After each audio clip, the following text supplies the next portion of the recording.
bendera kuning. So bendera kuning ni merujuk kepada faktor psikologi dan sosial yang boleh menghalang pemulihan kecederaan atau kesakitan muskuloskeletal.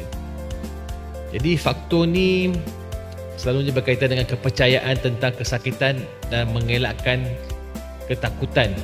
Boleh menunjukkan keperluan untuk campur tangan di luar pemulihan fizikal seperti sokongan psikologi. Maksudnya takut.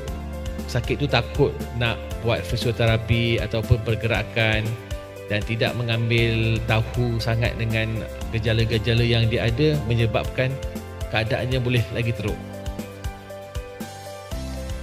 Jadi faktor yang boleh mempengaruhi pengalaman dan hasil kesakitan atau kecederaan, mengelakkan ketakutan. Percaya bahawa pergerakan atau aktiviti akan memburukkan lagi kesakitan.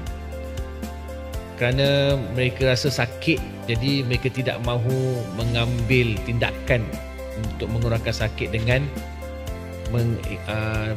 menaikkan dengan julat pergerakannya.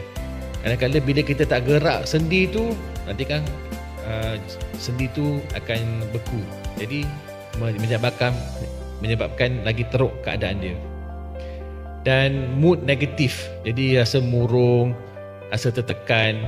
Kerana bila sakit ni tidak ditangani dengan sebetulnya, kadang-kadang kita punya mood pun rasa tak elok lah, rasa macam muram, kenapa sakit selalu. Jadi semua ni adalah faktor-faktor yang kita perlu ditangani. Dan percaya kepada kesakitan sebagai berbahaya atau melumpuhkan. Anggaran terlalu tinggi terhadap skala kesakitan. Kadang-kadang sakit tu skalanya tak sampai ke 9-10, 3-4. Mungkin kita perlu menghadapi sakit tu untuk dapat mengurangkan sakitnya kemudian. Tapi kerana takut bahawa kalau kita buat fisioterapi atau dengan menaikkan julat pergerakan tu, sakitnya akan menambah lagi teruk pula.